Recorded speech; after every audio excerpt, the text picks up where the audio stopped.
Okay.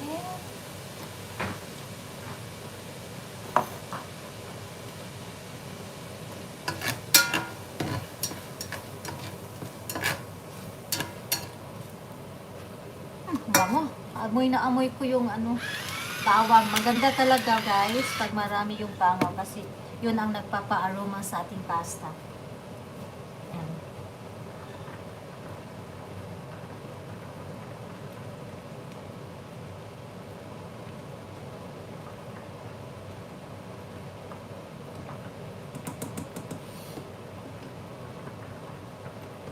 Ayan. Hinaan ko lang dito ng apoy kasi nga inaantay lang natin talaga yung ating pasta na ating noodles na maluto. So, yan. Wow. Ang bango. Ang bango-bango niya. Ang bango-bango.